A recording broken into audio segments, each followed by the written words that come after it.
Production.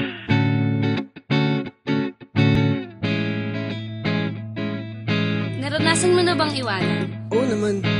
Ang sakit, no? Oo nga eh. Ikaw, naranasan mo na? Oo. Eh bakit parang masaya ka pa? Kasi kung di niya ako iniwanan, hindi kita makikilala.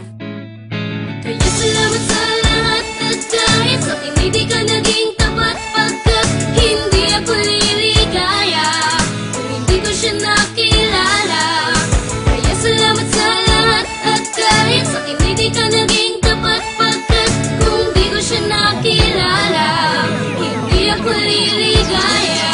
Teka miss, saglit lang gusto ko lang magpasalamat sa isang katulad mo pagkat mga matay na mulat sa katotohanan na wala talagang patutunguhan. Ang pagmamahalan natin ay walang kabuluhan, puro away at bate, tapos away lang ulit. Magbabati lang ng saglit, tapos away lang ulit. Nakakasawang relasyon, siguro nga tama na ang mawala sa piling ko. Siguro nga tadhana na para makahanap ng tunay na pagmamahal at tamang babae nang di na muli pang masakal. Sa tulad mo na para bang di marunong makontento, binigay ko na lahat ngunit wala pa rin sa'yo. Siguro nga mas tama nga na kumalas ka na sa akin. Kung hindi ka kumalas siguro ay wala siya sa akin. At salamat sa iyo pagkat ikaw ang dahilan para mahanap sa kanya ang tunay na pagmamahalan. Kaya salamat sa lahat at kahit sa akin hindi ka naging tapat pagkat hindi ako liligaya kung hindi ko siya nakilala.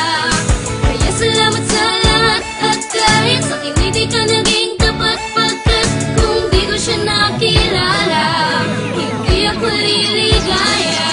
Minsan, sa pag-ibig ay wala kang katiyakan. Hindi porke hiwalayan, kailangan may iyakan. Yan ang aking katanungan nung iniwan mo ko noon. Nadinibdib ko ng lubusan ng halos isang taon. Kabiguan na hindi ko inakalang nagtulay sa akin para sa bagong pag-ibig na ibibigay. Mag-iingat ka palagi at salamat na pati kung hindi mo ko iniwan sa ngayon walang kami. Ang gusto mo ay mayaman, taong mas maporma sa akin. Ang lisanin mo ko akalain mong pabor pa sa akin. Ang sarap isipin babaeng inalipusta ka ay ngayon biglang lalapit at kinukumusta ka. At kahit na ipusta pa ang bahay mo pati ang lupa, hindi ko papayagang pumatak muli ang luha. At wala na ang pag-ibig mo na kinagisnan. May bago na akong mahal kaya pwede alis dyan. Kaya salamat sa lahat at kahit sa akin hindi ka naging tapat pagkat hindi ako liligaya kung hindi ko siya nakilala.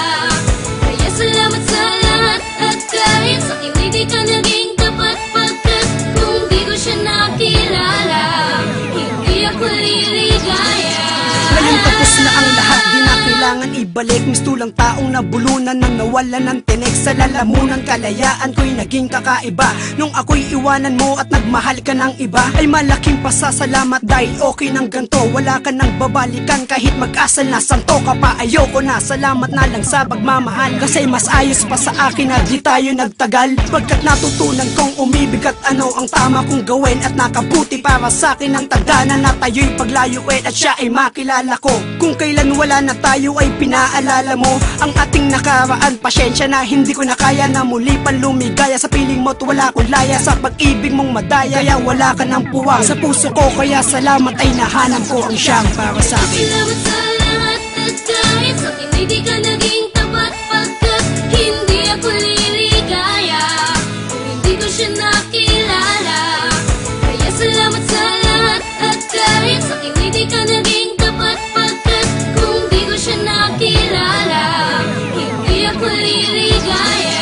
Meron kami, wala na tayo, salamat sa pagpapalaya. Kinalimutan ng pag-ibig na noon ako'y dinaya. Puro pasakit ang pinalit sa naging pag-ibig kong tapat. Pagkatapos ng lahat ay nasa na, hindi pa ba sapat? Pero salamat dahil kalungkutan ko'y sumalungat. Lungkot na pawi at tumigil ang luha na pumata. Salamat dahil iyong pinalaya ang pusong nakakulong. Nagkatagpo ang aming pusong matagal ko ng bulong. Sa itaas at nagsasamang walang halong pagbibiro. Masaya sa piling niya, mananatili na kontento. Tinalikuran ang nakaraan pagkat andyan na siya. Pinagsarahan ng pinto at naghanap na ng iba. Hindi naman ako nagkulang at hindi naman sumobra. Magandang pagkahiwalay pagkat siya ang nakilala. Mahalin ka ng tapat at hindi papalitan. Salamat sa nakaraan, wala ka nang babalikan.